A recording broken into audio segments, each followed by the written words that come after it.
सवाल यहाँ पे थायरोकेयर पर लेते हैं और थायरोकेयर पे ये सवाल है विमल जी का। ये 200 शेयर 850 पर इन्होंने ले रखा है। पार्शियल प्रॉफिट इन्होंने बुक कर लिया है, अभी वेट कर लूँ? अच्छा, ये पूछ रहे हैं कि पार्शियल प्रॉफिट बुक कर लें या अभी वेट करें, और 6 महीने के लिए नज़रिया देख रहे हैं कि मतलब 6 महीने और भी रुक सकते हैं कि भाई थोड़ा अभी बुक कर लिया या 6 महीने बाद करें, लेकिन पार्शियल बुकिंग के बारे में ही सोच रहे हैं। ठीक है, एक बार थायरोकेयर का वैल्यूएशन तो देखना चाहिए ना, अभी भी 50 टाइम्स पे है, तो वैल्यूएशन तो डिस्कम्फर्टिंग है, इसमें कोई डाउट नहीं है। थोड़ा सा सेल्स इसका प्रोग्रेसिव है, विच इज़ गुड,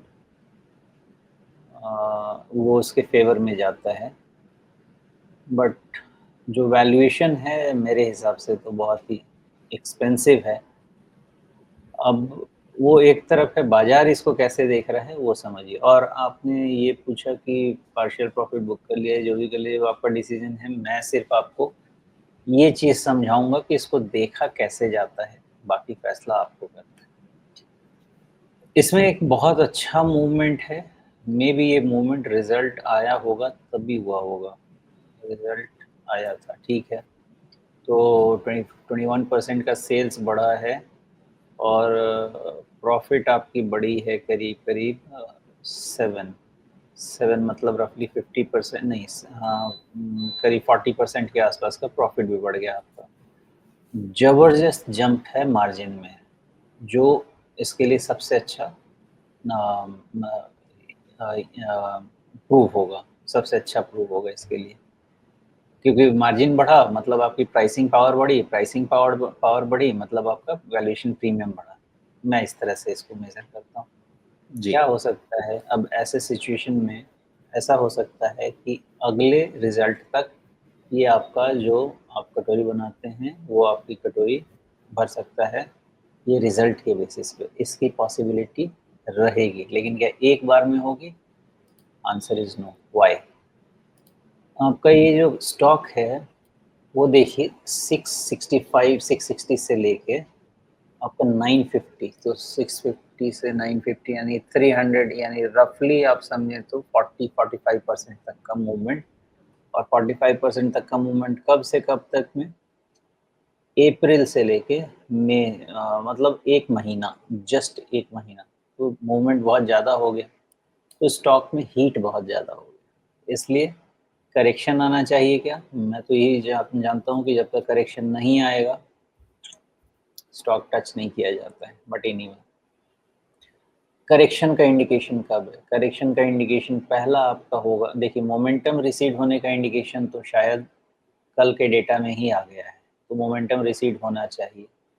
करेक्शन 880 के क्लोज के पहले नहीं आएगा, उसके नीचे क्लोज होगा, करेक्शन आएगा।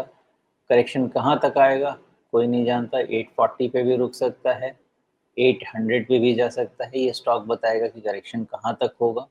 लेकिन एक चीज़ इन सब चीज़ों में, बिकॉज रिजल्ट का सपोर्ट है, इसको अच्छे रिजल्ट का सपोर्ट है, जो बात सच है मेरे हिसाब से कि ये पूरा रिट्रेस करके 4 डिजिट में जाने की कोशिश तो करेगा। जी। रिजल्ट अगर डीएल होता है अगले क्वार्टर में तभी प्रॉब्लम होगी, बट स्टॉक बहुत ही ओवरहीटेड है, कीप दिस इन माइंड। जी। जो बात आपने कही कि इसके मार्जिन में काफ़ी अच्छा सुधार है इस वाले नतीजे में, मतलब दिसंबर तिमाही में 25% मार्जिन था, इस तिमाही में 30% हो गया। लेकिन मैं थोड़ा-सा और पीछे का इसका डेटा जा कर के देख रहा हूँ, तो ये दरअसल लगभग 40% मार्जिन पर काम करने वाली कंपनी रही है और 2-3 सालों से इसका मार्जिन गिरा। तो उस गिरने का सीधा-सीधा कारण था कि बीच में कुछ नए खिलाड़ी आए, कॉम्पिटिशन बढ़ा और उसकी काफ़ी चर्चा बीच में हुई भी थी। हमने भी की, बाकी सब ने भी की। अ, अब क्या ये मार्जिन नॉर्मलाइज़ेशन की तरफ जा रही है कंपनी, या वो 40% अब भूल जाएँ? मुझे 40% तो स्ट्रेच केस लगता है राजीव जी, उतना तो नहीं होना चाहिए। ईयरली नहीं, मार्जिन मैं इसलिए 30% पूछ के रहा हूँ कि आसपास भी। अब अभी हमने भारती की बात की ना, कि सबको पहले मार्केट शेयर कैप्चर करना था, कर लिया। लेकिन उसके बाद फिर पेट भरना होता है, तो वापस सब लोग मार्जिन पे लौटेंगे। ये काम और वो काम में फ़र्क है। वहाँ पे क्या है कि वो नेशनल लेवल पे आपके पास प्लेयर्स नहीं है, और इसके केस में ऐसा है कि गली-गली में प्लेयर्स हैं। तो यहाँ पे ये बात ज़रूर है कि समस्या गली के हर प्लेयर कुछ। से थी नहीं ना पहले भी, वो तो गली के हाँ, प्लेयर थे, पहले तो ये लोग थे ही नहीं, सिर्फ गली के प्लेयर ही थे।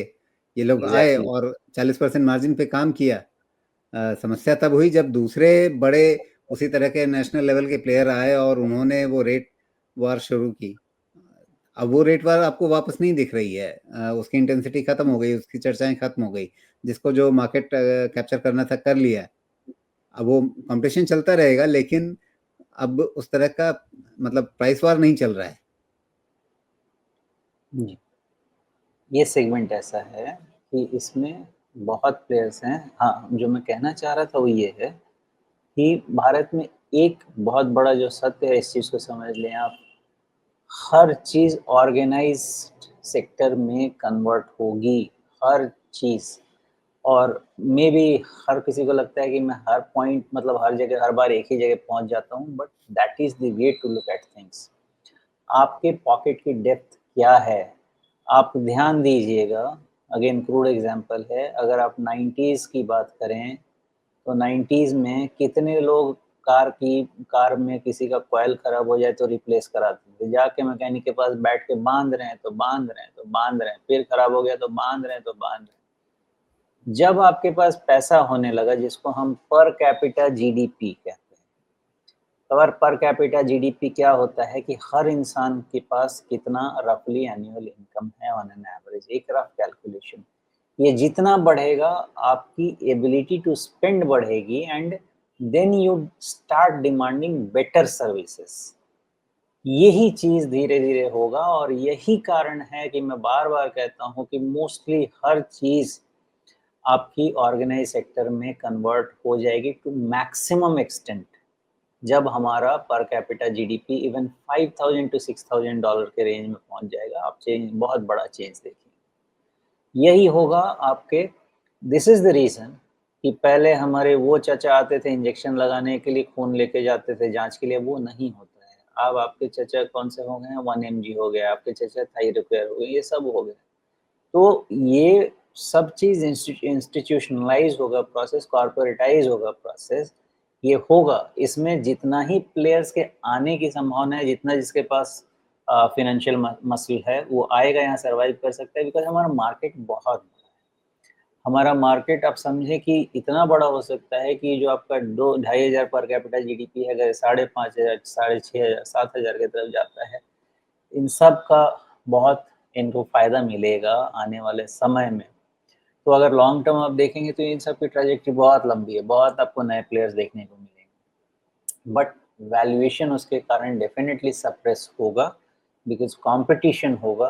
तो अभी ठीक है, कह सकते हैं कि प्राइस नॉर्मलाइजेशन हो गया है, लेकिन ये ऐसा ही रहेगा, आपको ज़्यादा खाने को नहीं मिलेगा। मतलब आप ज़्यादा एक्सप्लॉइट नहीं कर पाएँगे अपने पेशेंट को जितना आप टेस्ट के लिए आते हैं। हॉस्पिटल से कंपेयर नहीं करें, क्योंकि वो एक अलग नेसेसिटी है, वहाँ पे घुसेंगे तो मतलब घर से आके पैसा निकाल के बिल ले जाएँगे आज की तारीख में, ऐसा है। लेकिन वो पैथोलॉजी वाले लोग नहीं कर पाएँगे, वो हॉस्पिटल वाले लोग कर पाएँगे। बट यहाँ पे भी मार्जिन स्क्वीज़ तो होगा।